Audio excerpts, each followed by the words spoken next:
Knock, knock.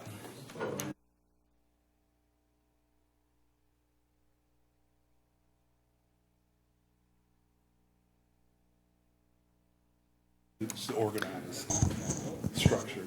We will go ahead and get the meeting for the Finance and Audit Committee going. Board Clerk, could you please call the roll? Will you please call the roll? Director Sailors. Here. And Wood. Here. And Kelly. Present. All present. All right, we will call this meeting to order. Public opportunity to discuss matters of public interest within the committee's scope, including items on or not on the agenda. No There are no speakers this evening. consent items. What's your pleasure, group? Mr. Chair, I'll move the consent. I'll second it. There is a motion and a second to approve the consent agenda. Will you please call the roll, please? Director Sailors. Aye. Wood. Aye. And Kelly. Motion We have passed. presentation items with our CFO, Amanda Thomas, the financial report through August 31, 2019.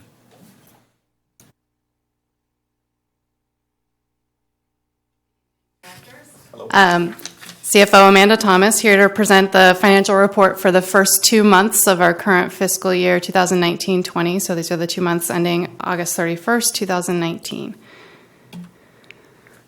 So the first chart that we'll look at is the cash balance in all of the district-held funds. So you can see by looking at the green line, which represents the current fiscal year, that we ended August with a total cash balance of about $8.4 million. You can see that we're below where we were at that same point in time last year, which is depicted on the red line. And the primary reason for that is that, as you'll remember, we redeemed some outstanding pension obligation bonds in October of last year.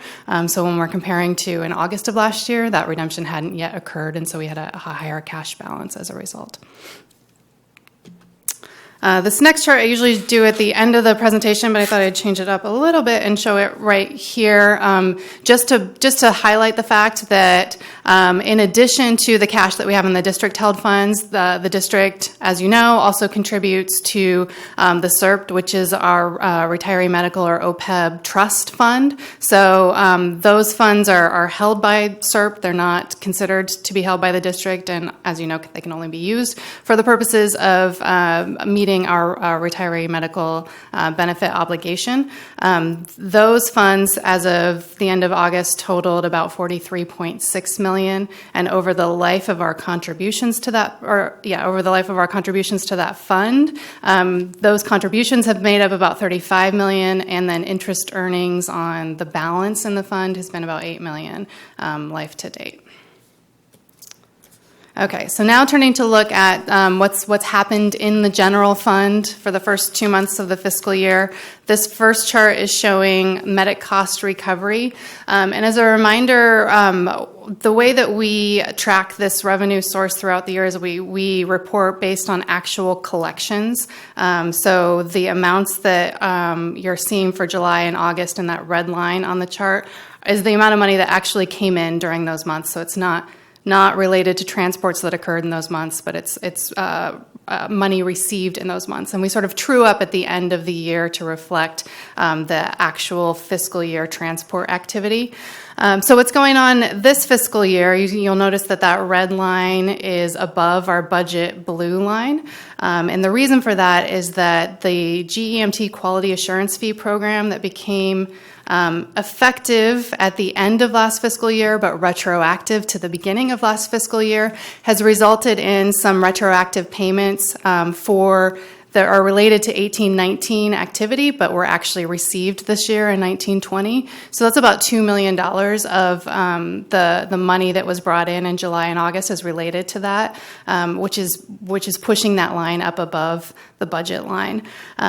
Were it not for those receipts coming in, we'd be trending a little bit over budget, but basically on budget.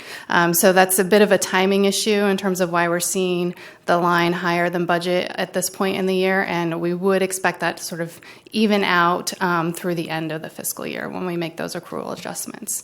Overall, we're projecting medic cost recovery revenue for the year of $39.6 million. So looking at our total revenues, again, that red line representing this current fiscal year, total revenues of about $10.7 million. You can see most of that is accounted for by the medic cost recovery revenues that we just looked at. The shape of our revenue budget line and last year's actual really indicates when we receive the property tax installments. So you can see that we have a spike up in December and another one in April. So really we're trending close to on budget in terms of total revenues, but not accounting for the majority of our revenues, which will be those property tax revenues that we don't start receiving until December. Turning to look at expenses, this chart is showing us salaries and benefits expenses. So for the first 2 months of the year, actual expenses were just under $33 million, really right on our budget number. Overall for the year, we're projecting a total salaries and benefits budget of $186.8 million. And then looking at total expenditures in the general fund, total through August was $46.7 million. Again, pretty much right on that budget line there for the end of August. An overall budget for the year of $228.3 million. So when you take into account our revenues and expenditures, you really get an idea of what the impact on the reserves are year to date. So we started out with a general fund reserve of $26.3 million. When you add to that the revenues that have come in for the first 2 months, subtract the expenses that have gone out, we end up at a reserve position as of August 31st of negative $9.7 million. You can see by comparing to where we were last year, so this year's the green line, last year's the red line, comparing to where we were last year, that we are typically in negative territory at this point in the year and expect to sort of continue to be there until that first installment of property tax revenues in December, when we would expect this line to cross back up and be positive. Based on our budget for the year, we're projecting to end the year with a general fund reserve of $25 million, or 11.5% of budgeted expenditures. So just in summary, our revenues are trending a little higher than budget due to the timing of those GEMT quality assurance fee payments. Our expenditures are on track with budget. Our general fund reserves are consistent with the prior year levels. And our projected ending reserve balance for this fiscal year is $25 million, which is roughly a 12% reserve ratio. That concludes my presentation, but I'm happy to take any questions you might have. I see nobody that's asking for questions. I want to thank you for your time and the efforts that you put into these reports Thank you. and the expertise you bring to our finance and audit division. My pleasure. Thank you again.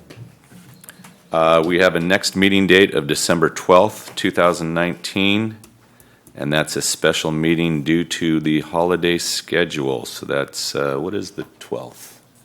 It's Thursday. It's the first Thursday of December. I just wanted to make note that it was an unusual date for the Finance and Audit Committee. And because we won't be having a second meeting in December. In November or December. In November or December. That's correct. Okay. So anticipated action items and presentation items will be determined at a later date. If you have anything, please bring them to the attention of the board clerk. Seeing no further business before this body, we will proceed to adjourn.